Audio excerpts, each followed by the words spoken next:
जय बोलो देवादिदेव 1008 श्री भगवान महावीर स्वामी की जय जय जय। अहिंसा परमो धर्म की जय जय जय। परम पूज आचार्य गुरुवर श्री विद्यासागर जी महाराज की जय जय जय। आचार्य परमश्री समय सागर जी महाराज के, गुणैतन प्रणेता मुनिवर प्रमाण सागर जी महाराज के, मुनिवर श्री संदान सागर जी महाराज के। नमोस्तु गुरुवर, नमोस्तु।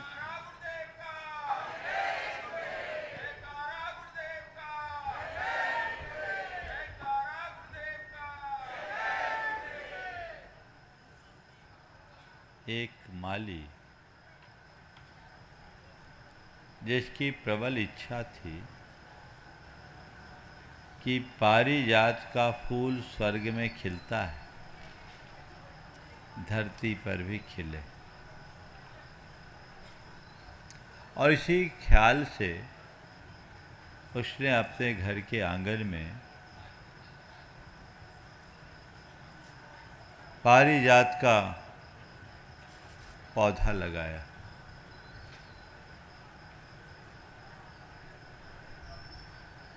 पौधा धीरे धीरे बढ़ा, उसने वृक्ष का रूप धारण किया।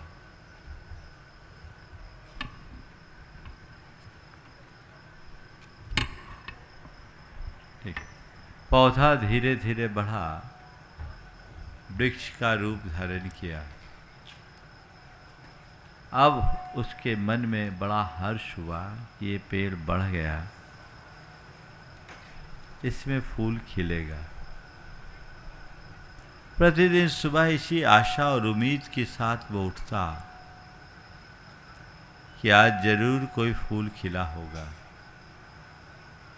लेकिन हर दिन उसे निराशा हाथ लगती। उसकी भावनाओं का फूल खिलता नहीं। उसे तरह तरह से उपाय किए, अनेक प्रकार से उसे सींचा, औषधि दी, चिकित्सा की, लेकिन फूल नहीं खिला। माली बूढ़ा हो गया, फूल खिल नहीं सका। एक दिन किसी संत का उधर से गुजरना हुआ। उसने अपने मन की व्यथा उनके समक्ष प्रकट की। संत ने अपनी योग दृष्टि से उस वृक्ष को देखा और कहा, बस फूल तो कभी नहीं खिलेगा, फूल नहीं खिलेगा। सुनते ही वो चरणों में गिर पड़ा, कहा, गुरुदेव आखिर क्या हुआ, फूल क्यों नहीं खिलेगा? संत ने कहा, बस ये फूल नहीं खिलेगा क्योंकि ये पेड़ बांझ है। बांझ पेड़ बढ़ तो सकता है पर खिल नहीं सकता। ये पेड़ तो बांझ है, ये बढ़ तो सकता है पर खिल नहीं सकता। रघुनंदन माली के मुख से आह निकली और उसने केवल इतना कहा, हाय मेरा पूरा जीवन एक बांझ पेड़ की सेवा में निकल गया। मैं आप सबसे भी यही कहना चाहता हूँ, आज थम कर विचार कर देखने की जरूरत है कि मेरे जीवन में भी कोई फूल खिलाया नहीं। कल जन्म हुआ,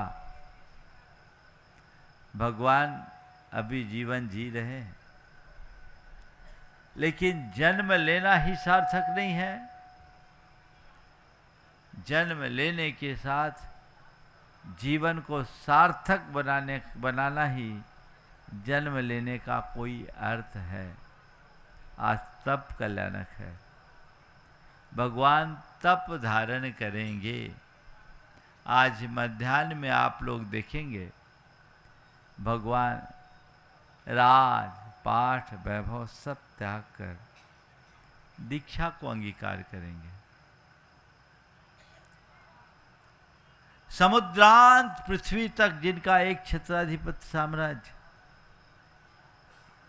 वे उसे भी छोड़ेंगे, उन सब से मुख मोड़ेंगे, वन कांतारों में जाकर कठोर तपस्या करेंगे और अपने जीवन को कृतार्थ करेंगे। सवाल है, क्या जरूरत है भगवान को सर्व परित्याग करने की? क्या जरूरत है भगवान के लिए दीक्षा की? उनके जीवन में तो कोई कमी नहीं। हाँ, भौतिक दृष्टि से देखा जाए तो भले ही उनके जीवन में कुछ भी कमी ना हो, लेकिन आध्यात्मिक दृष्टि से देखा जाए तो उन्हें इनमें कुछ भी नहीं दिखा। तुम्हारे लिए उनका राजपाट वैभव था, सामान्य आदमी के लिए उनकी सत्ता और साम्राज्य की बात थी, लेकिन भगवान को ये सब जीर्ण शीर्ण तृण के समान दिखने लगा। लक्ष्मी विभव सर्वस्वम साम्राज्यम सार्वलक्षणम जरत तृणमिवा भवत्। साम्राज्यम सार्वभौमम चे जरत तृणमिवा भवत्। लक्ष्मी विभव सर्वस्वम मोक्षोश्च कलांचनम साम्राज्यम सार्वभौमम ते जरत तृणमिवा भवत्। आप भगवान को जब जीवन का बोध हुआ, जीवन की वास्तविकता का ज्ञान हुआ, तो सारा धन वैभव सार्वभौमिक साम्राज्य ये सब जीर्ण शीर्ण तृण की भांति प्रतीत होने लगे। काश हम भी इस पर विचार करें। ये जो भौतिक समृद्धि है, ये जीवन वृक्ष को बढ़ता हुआ दिखाते हैं, लेकिन इस वृक्ष में शांति और संतुष्टि का फूल नहीं खिल सकता जब तक उस वृक्ष में वैराग का संस्कार न हो। शांति संतुष्टि के फूल और फल नहीं मिल सकते, सब बांझ है। अभी तक क्या किया? अपने अंतर मन को टटोल कर देखो। मैंने अब तक जो कुछ किया है वो करने लायक है या नहीं, इसका विचार करो। अब तक मैंने जो कुछ किया है उसका क्या अर्थ है? 4 बातें आज आप सबसे कहूंगा। अर्थ, व्यर्थ, अनर्थ और परमार्थ। क्या है? अर्थ, व्यर्थ, अनर्थ और परमार्थ। सबसे पहले जीवन के अर्थ को जानो। हमें जीवन मिला है एक बीज की भांति। इसके अर्थ को पहचानो। बीज के भीतर वृक्ष छिपा है। बीज को विकसित करो। कोई बीज पाए, उसे धरती में बोए और वृक्ष के रूप में विकसित कर एक एक बीज से अनेक अनेक बीज प्रकट कर दे, तो उस बीज का अर्थ है, बीज का अर्थ केवल इतना ही है कि उसका वृक्ष के रूप में विकसित होना और फिर से फूल फलवान बनकर अनेक बीजों को उत्पन्न करना और उत्पादित बीज को फिर से बोना, इसी का नाम परमार्थ है। हमारी संस्कृति अर्थ से परमार्थ की संस्कृति है। हमारा लक्ष्य अर्थ से परमार्थ की ओर बढ़ने का होना चाहिए। लेकिन ऐसी बीज को हमने पत्थर पर डाल दिया, ठीक ढंग से खाद पानी नहीं दिया, हवा पानी में सड़ गल कर नष्ट कर दिया। क्या हो गया? बीज व्यर्थ हो गया। डाला पर ऊसर भूमि में डाला नहीं, बो तो दिया पर ध्यान नहीं दिया। ओम बोया तो पर ध्यान नहीं, व्यर्थ हो गया। और बीज को रखे रहे, न खाया न बोया, बोरी में भरा रखा, थोड़े दिन में घुन लगा, बीज विनष्ट हो गया। ये क्या है? अनर्थ हो गया। शक्ति को पहचानना अर्थ है शक्ति का सदुपयोग न करना व्यर्थ है, शक्ति का दुरुपयोग करना अनर्थ है, और शक्ति को सही दिशा में लगाना परमार्थ है। हमारा लक्ष्य ओम अर्थ से परमार्थ की ओर बढ़ने का होना चाहिए। हमारा लक्ष्य अर्थ से परमार्थ की ओर बढ़ने का होना चाहिए। परमार्थ को सामने रखकर अपने जीवन की अर्थ को दिशा दोगे तो सुनिश्चित तौर पर अपना उत्कर्ष कर सकोगे। भगवान ने जीवन के अर्थ को पहचाना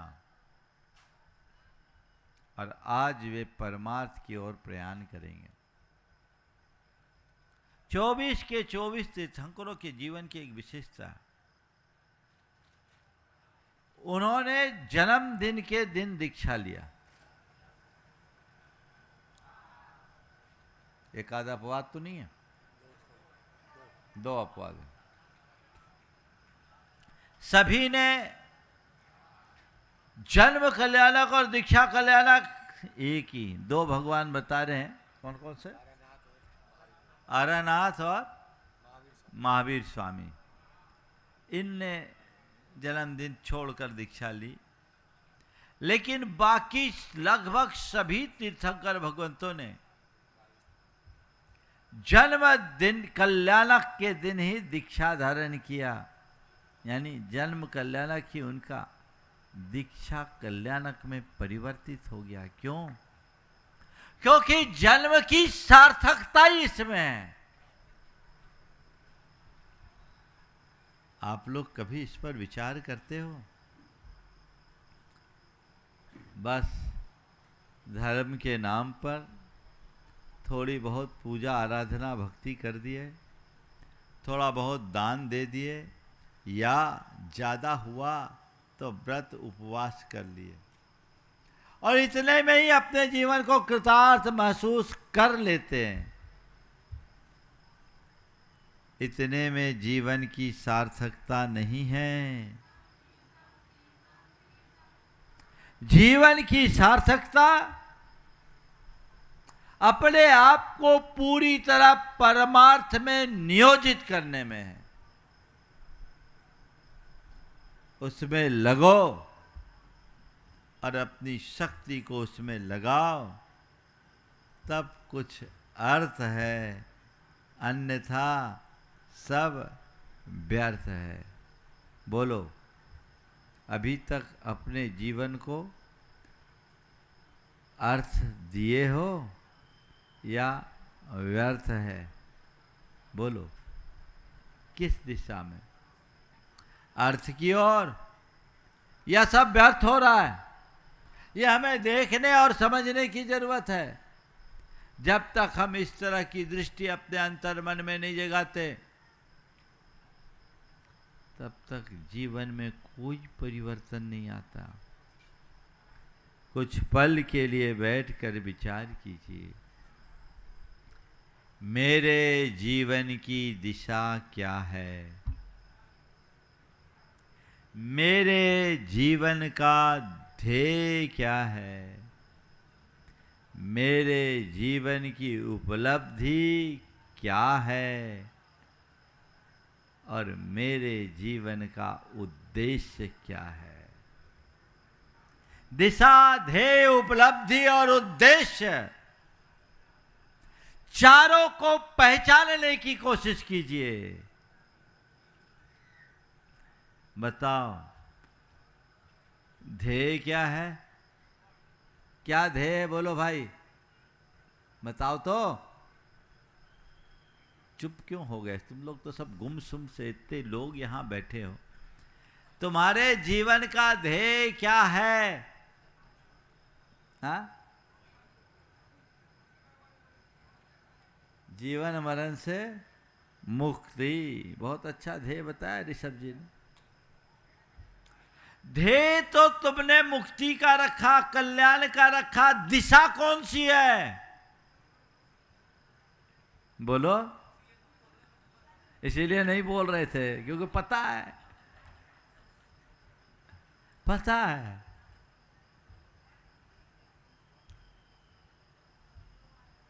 अब किसी से पूछा भैया रिजल्ट निकल गया? बोले निकल गया। बोले कितने मार्क्स आए? तो कुछ ना बोले। पूछा भैया मार्क्स क्यों, तेरे मार्क्स नहीं आए क्या? बोले पेपर में कुछ लिखा हो तब तो मार्क्स की बात करें। अब पूरा पेपर ही ब्लैंक है तो मैं मार्क्स की बात क्या करूं? वहां तो लड्डू मिलेंगे, है ना, बड़े बड़े। हमने अपने जीवन में क्या किया? अगर मेरे जीवन का ध्येय कल्याण का है तो दिशा भी कल्याण की ओर होनी चाहिए। तब तो अर्थ है। बातें तो बड़ी बड़ी और काम हल्के, तो कैसे कल्याण होगा? आत्म मुक्तता से बाहर उठिए, ऊपर उठिए, बाहर निकलिए। जीवन के यथार्थ को पहचानने का प्रयत्न कीजिए। यह मनुष्य जीवन बार बार नहीं मिलने वाला, बहुत दुर्लभता से प्राप्त हुआ है। इसे सही दिशा में नियोजित कीजिए। जो तुम्हारा ध्येय है वही तुम्हारी दिशा होनी चाहिए। बोलो क्या है? एक आदमी को दिल्ली से मुंबई जाना था। वो राजधानी में बैठ गया।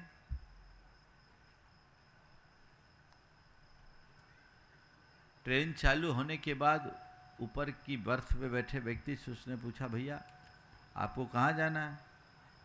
बोला मुझे कोलकाता जाना है। बोले कोलकाता जाना है, आपको कहाँ जाना है? बोले मुझे मुंबई जाना है। तो भाई साहब आप गलत गाड़ी में बैठ गए,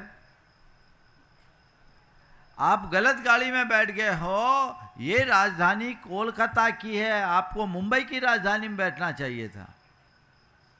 उसने कहा तुम्हें पता नहीं, टेक्नोलॉजी बहुत एडवांस हो गई है। ऊपर की बर्थ कोलकाता और नीचे की बर्थ मुंबई जाएगी। ऊपर की बर्थ कोलकाता और नीचे की मुंबई। क्या ऐसा संभव है? अगर तुम्हारी दिशा गलत है तो अपने ध्येय तक पहुंच ही नहीं पाओगे।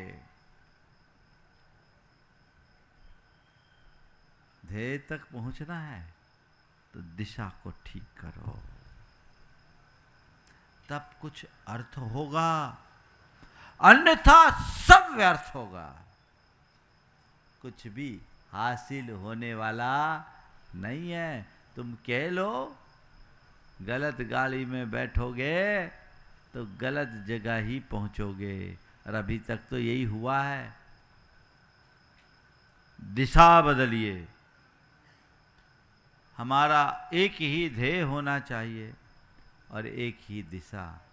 ध्येय क्या है? भगवान। तो दिशा भी क्या है? भगवान। बस परमात्मा हमारा ध्येय है तो परमात्मा का मार्ग ही हमारी दिशा है। आज आप देखेंगे भगवान ऋषभदेव कैसे दीक्षा लेंगे। आप लोग दीक्षा देखते हुए तालियां बजाओगे, पर मन में कभी आएगा कि मैं भी भगवान के मार्ग का अनुकरण करूं? बोलो, नहीं। क्यों? आप सब लोग भगवान को तो मानते हो, पर क्या सब पता है? आप तो इतने ज्ञानी बैठे हो कि मैं अगला वाक्य क्या बोलूंगा पहले ही समझ जाते हो, है ना? तुम्हें प्रवचन की जरूरत नहीं है, क्योंकि तुम लोग सब प्रवचन पटु हो, दूसरों को प्रवचन सुनाने में माहिर हो। काश हम जीवन की सच्चाई को समझते और अपनी जीवन की दिशा को बदलने का प्रयत्न करते हैं। दिशा ध्येय से अनुबद्ध होनी चाहिए, समझ गए?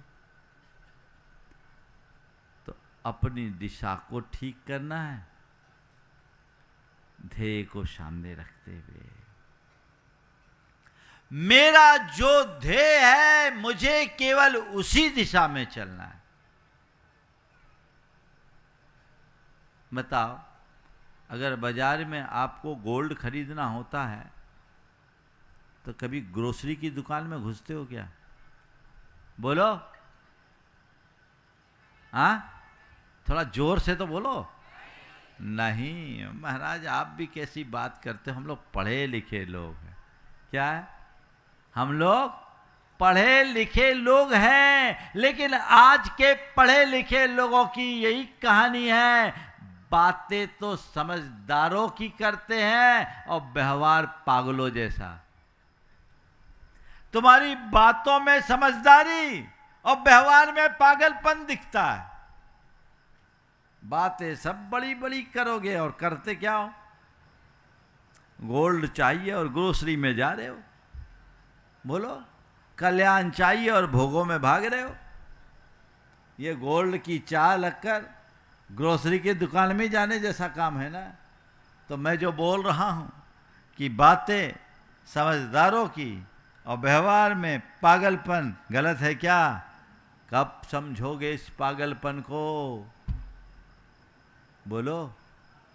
काश हम अपने जीवन की सच्चाई को समझें और जीवन की दिशा बदलें, तो जो मेरा ध्येय है केवल वही और वही मेरी दिशा होनी चाहिए। तब कल्याणक के दिन केवल इतना तय कर लो तो जीवन का कोई अर्थ होगा, अन्यथा व्यर्थ है। दूसरा, उपलब्धि क्या है और उद्देश्य क्या है? बोलो, तुम्हारी उपलब्धियों में क्या क्या गिनी जाए? अगर आपसे पूछें, बताओ तेरे जीवन की क्या क्या उपलब्धि है, तो क्या लिखोगे? अरे महाराज, आपके आशीर्वाद की क्या बात कहूँ, हमने तो बहुत कुछ पाया। लेकिन क्या है?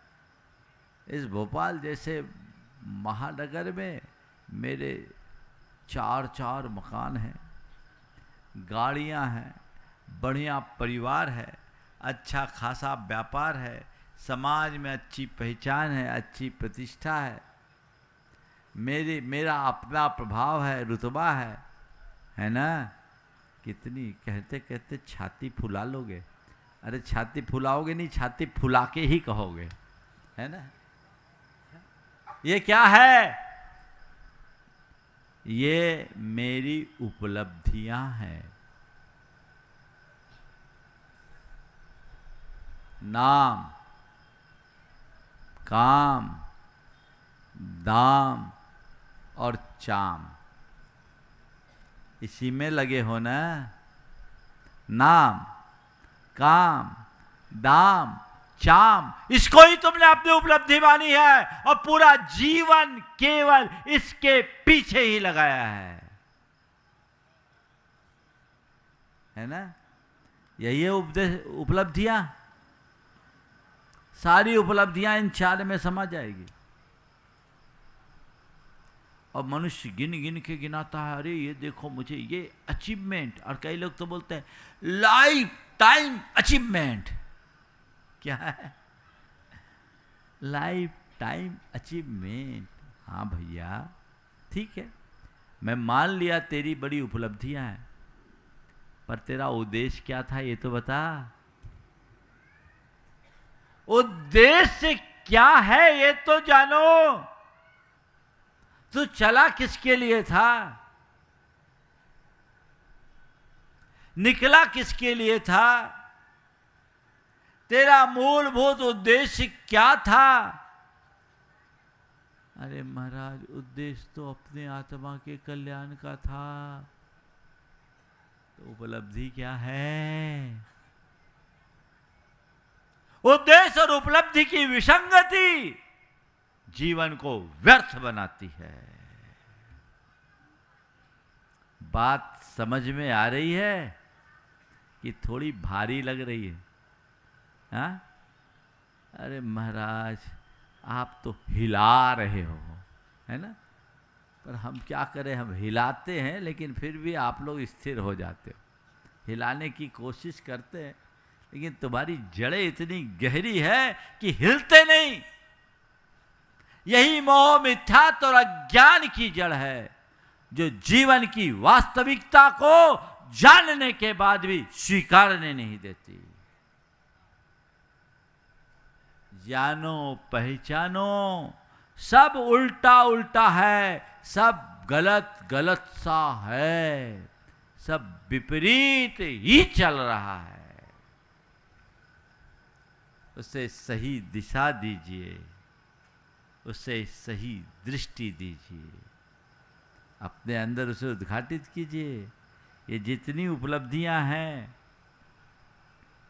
ये किसी काम की नहीं। बोलो हाँ, ये जितनी चीजें हैं और इनके साथ यदि शांति नहीं है तो कोई अर्थ है क्या? बोलो है? तो उद्देश्य तो था तुम्हारी शांति का, और तुमने उपलब्धियां जो गिनाई उनमें अशांति है। तो क्या हुआ? गड़बड़ है ना? बस इसकी समीक्षा कीजिए, जीवन की धारा बदल जाएगी।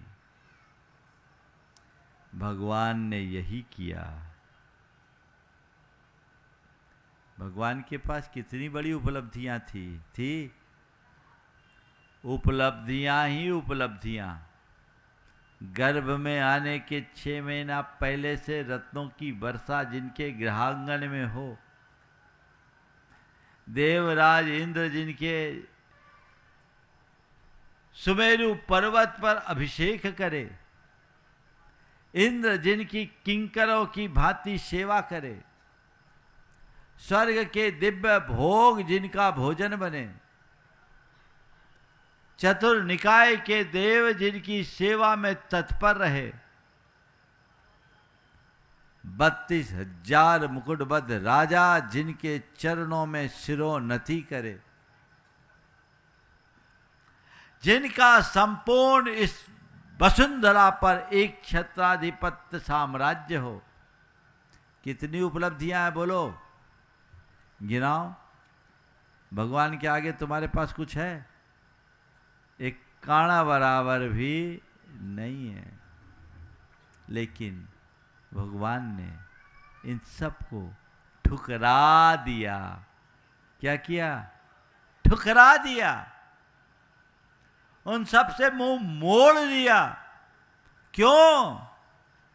क्योंकि भगवान के लिए ये सब चाहिए ही नहीं था। ये उपलब्धियां उनके उद्देश्य के अनुरूप नहीं थी। उनका उद्देश्य एकमात्र था। वह क्या था? आत्मा का उद्धार। क्या था? आत्मा का उद्धार। और आत्मोद्धार में ये उपलब्धियां बाधक है, क्योंकि ये सारी उपलब्धियां राग, द्वेष और मोह की जननी है। इनसे राग, द्वेष, मोह उत्पन्न होता है। राग, द्वेष, मोह ही बंध का कारण है। जहां बंधन है वहां आकुलता है, जहां आकुलता है वहां दुख है। भगवान ने कहा मुझे सुख चाहिए, सुख निराकुलता में है, निराकुलता निर्बंध दशा में है, और निर्बंधता बीत रागता में है। इसलिए बीत रागता का आश्रय लेना है। यही मेरा उद्देश्य है, यही मेरा ध्येय। तो दिशा भी वही होगी और उपलब्धि भी केवल वही होनी चाहिए। ये जीवन का अर्थ। कहाँ हैं हम? बहुत अंधेरे में हैं। अपने अंदर का अंधेरा हटाइए। जीवन के वास्तविक उद्देश्य को पहचानिए और जीवन की जो स्थायी उपलब्धि है उसके उद्घाटित करने के लिए पुरुषार्थी बनिए। तब हम अपने जीवन में कुछ अर्जित कर पाएंगे, अन्यथा सब यूं ही धरा रह जाएगा। तो अर्थ व्यर्थ, अनर्थ तो करना मत।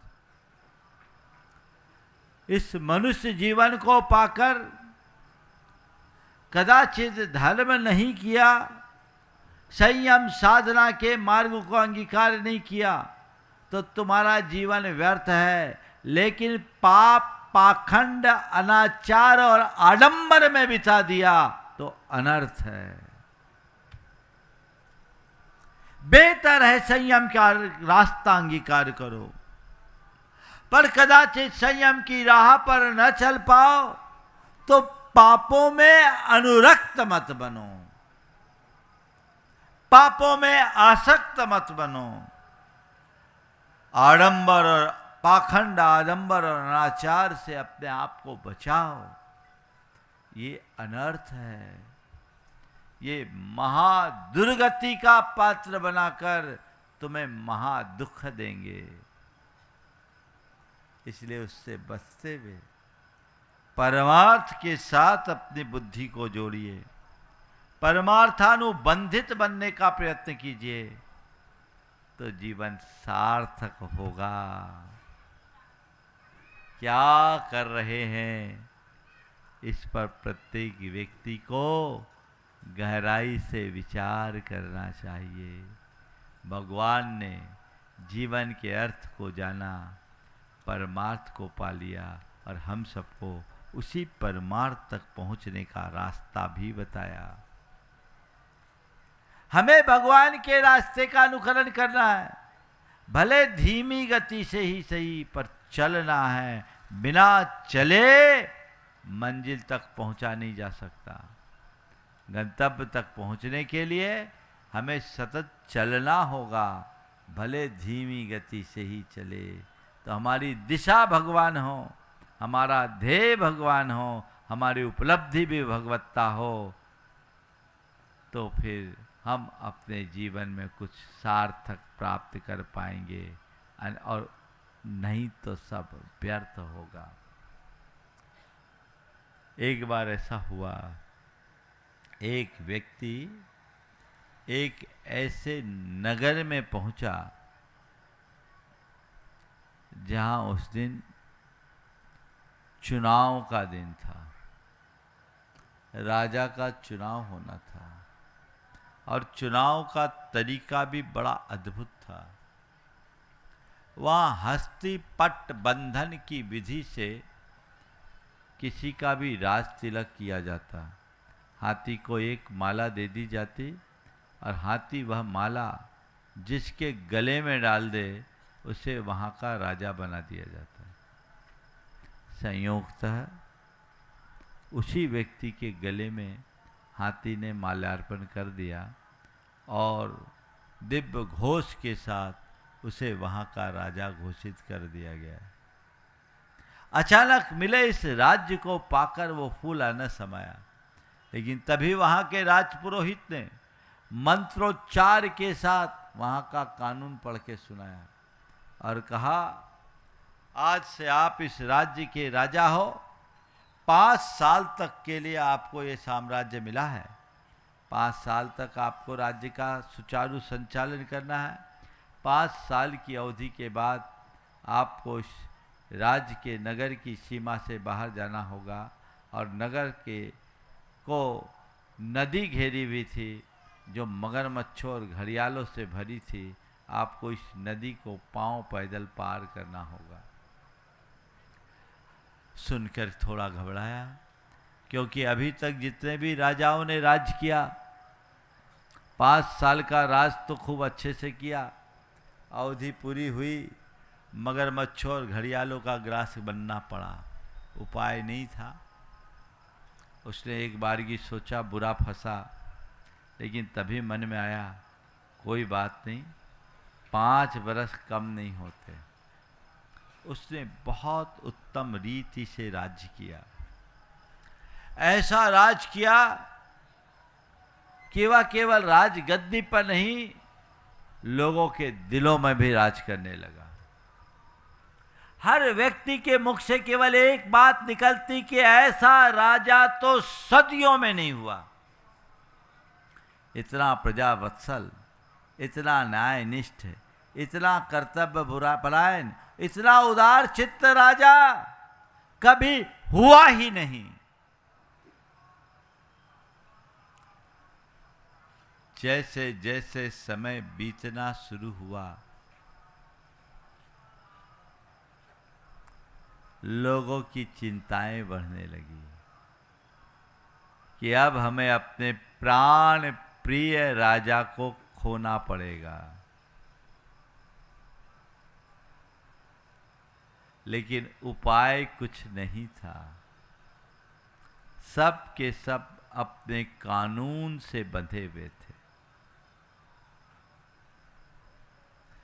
राजा निश्चिंत था।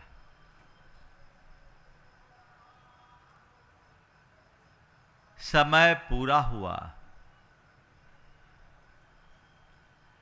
जनता ने अश्रुपूरित नेत्रों से राजा को अंतिम विदाई दी।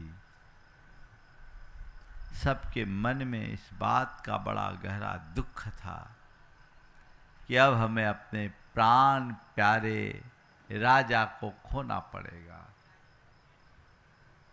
पर सब के सब लाचार थे।